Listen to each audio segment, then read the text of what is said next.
Welcome to the TEK2day podcast powered by CEO Rater. It's your host, John Mayetta. Visit us online at TEK2day.com for the latest in technology-related news and content. Visit us at CEORater.com to anonymously rate your CEO in your company. And today I wanted to talk about debt. We've talked a lot about fiscal and monetary policy since COVID started, or really since the first quote-unquote stimulus tranche went out. And the reason is because these debt levels are unprecedented. And the issue is not going away. And I know it's not a subject that millions and millions of Americans are fired up about, or that find entertaining, or that find exciting. But you really should get fired up about it. Because the debt levels we're taking on, and the current crop of politicians know better. They're selfish as all hell. They know it's going to take multiple generations to pay off. So it's not going to be your kids. It's not going to be your grandkids that are going to pay it off, great-grandkids. It's going to be multiple generations to pay off the current debt level. And we all know that subsequent administrations are going to continue to run fiscal deficits. So it's likely that the debt level is going to grow, that it's only going to get worse, which means it's likely to never get paid off. The likely outcome is some number of years down the road, and that's the million-dollar question, but that the government defaults on the debt it's issued, that it can't pay bondholders. That's the most likely outcome. And you could say this loosening policy has been policy since World War II, post-World War II. The period that I'm most familiar with, having lived through it as an investment professional, began in 2008 with the financial crisis. And that's when we bailed out the banks, too big to fail, $800 billion in that first tranche. Quantitative easing, and the $800 billion was a once-in-a-lifetime event, and the quantitative easing was a temporary one-off event that would a tool to be used until the markets normalized, and then we would be done with it. And of course, what we did is we maintained low interest rates since then. As a result, we have record debt, record corporate debt, and record public debt. And on the federal side, or the public side, we have debt levels that are, approaching 140% of GDP. And QE, of course, has become a par for the course daily operation. So much for a one-off. As Milton Friedman said, there's nothing more permanent than a temporary government program. And it's these liberal politicians that we keep electing. The Bushes, the Obamas, the Trumps, now Biden.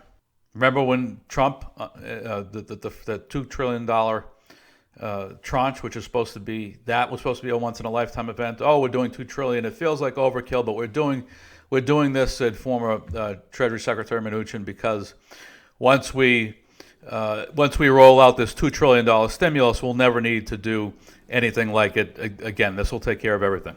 Then a few short months later, we roll out a second stimulus under Trump. The payments went out in December, $900 billion.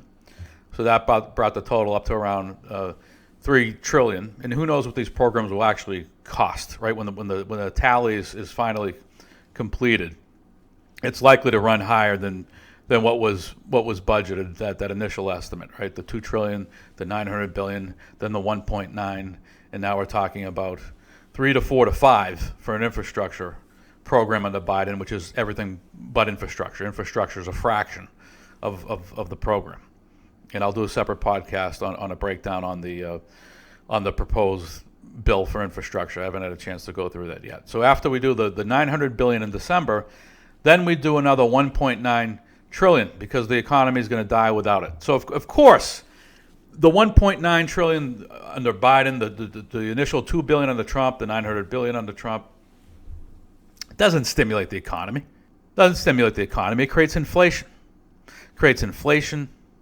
Creates moral hazard, because now you've got God knows how many people that are home collecting a check from the government that otherwise be working.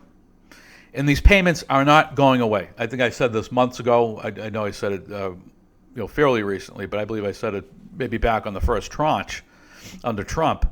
But now you've got the expectation for some number of voters here in the United States, single-digit millions, if not double-digit millions, that are now expecting that check. So I think you will see, and I know we wrote about it at TEK2day, you will see a version of universal basic income. These welfare checks aren't going away. So now you have young people being taught that it's okay to stay home and not be productive. Right? So now both parties are going to want to write these checks because they believe if they stop writing checks, they're going to lose the vote from that cohort, that voter cohort that's expecting the check. So both parties are guilty. We have two liberal parties, one that's a little bit more liberal than the other. And I'm putting social issues aside from now, even though social issues are being dragged into this because a lot of, for example, under the infrastructure, quote-unquote, program that Biden wants to roll out, a lot of those dollars are going to fund political issues, obviously, right? Just like on the $1.9 trillion tranche, the states and locals got what, $286 billion. I did that breakdown a couple of weeks ago. You could read through that. I mean, that was a program not to restore the economy. It's to pay off political constituencies to execute the various political programs that they want to roll out in their states and local governments, and of course at the federal level. They take care of their own wealth, they being both the Republicans and the Democrats. Right? What do all federal workers get on those $1.9 trillion tranche for 15 weeks? Paid vacation if they so choose. If they're too nervous to go back to work, don't worry, you don't have to come back to work. Too nervous because of COVID, you can stay home and collect 15 weeks worth of paid leave. Right? That doesn't fly in the private sector, but it flies in the public sector, whether we're talking federal or state. And so I can promise you that the 4 to 5 trillion won't be the last that we'll see. It may be the last that we'll see under Biden, but I told you a number of times you're going to see 2 tranches this year under Biden. They'll get them done early so that those of us who aren't fans of all of this money printing would hopefully forget in time for the 2022 midterms and certainly in time for the 24 general election. Right, so get it all done early. Do all the spending early. And then I get in arguments with my investor friends, institutional investors who you think would know better, but who think maybe that doesn't matter, and think everything's back to normal, or will be back to normal in a few weeks once everything sort of reopens. Well, a couple things wrong with that hypothesis. Number one, you lost roughly 25% of all restaurants in small hotels, motels, in the restaurant, travel, hospitality industry, right? So those jobs aren't coming back. So number one, you have fewer people that will be employed in March, April, May, June, July, when things are quote unquote back to normal, which of course they're not. So labor participation this summer, this fall, will be lower than it was in December 2019. Right? So we have lower labor participation, number one. Number two, you have much higher debt levels. Right? We've got at least $10 trillion in new stimulus-related debt, and then you've got all the QE that goes on top of that. And I don't have the number in front of me, but you've got a debt level that's risen by low double-digit trillions. Right? We haven't had debt to GDP at these levels since World War II. And those days, the World War II days, the United States was a net exporter. We were a net producer. Now we're a net importer. Right? We don't produce anything. So we have trade deficits.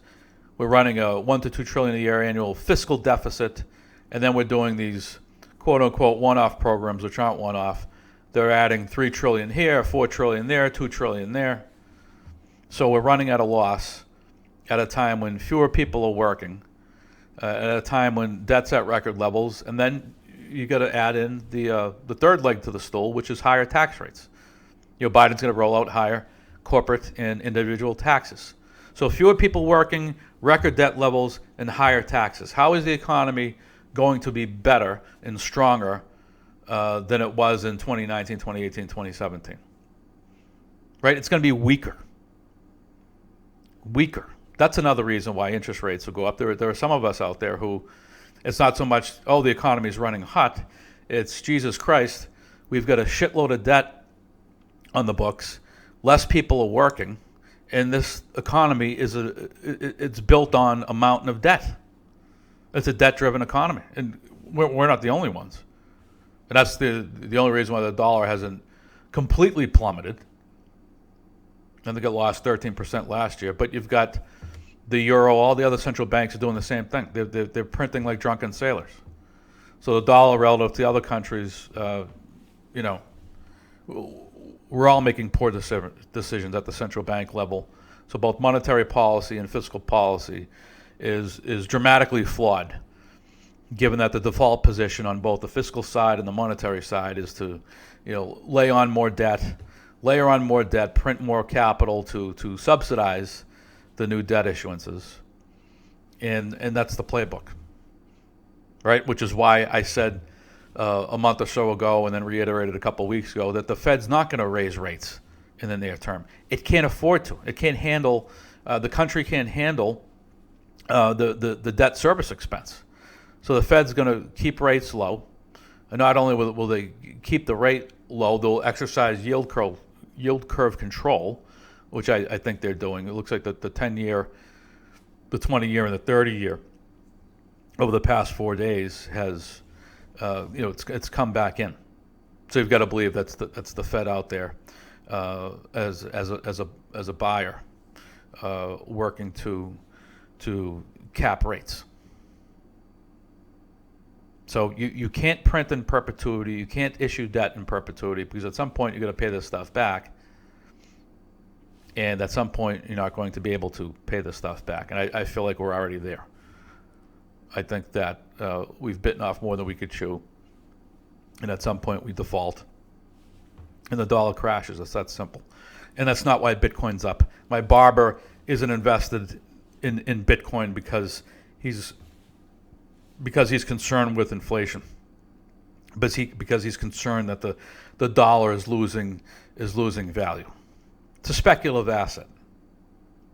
Way too many of these guys who are in Bitcoin, who are pitching their Bitcoin ETFs or what have you, who are positing on CNBC and these other outlets that the reason why Bitcoin has taken off is because people are concerned with inflation. Come on. So he's hoping that Gary Gensler, when I don't know if he's had his first day as SEC chairman, but it's imminent if he's not already officially SEC chairman. I haven't looked at the news on him in several days. But let's hope he gets tougher on all the cryptocurrency fraud, on all the corporate fraud, and stops this nonsense around slapping companies and people with fines where they neither have to admit guilt nor innocence. They just kind of pay a toll and get to continue to play. That practice is getting old.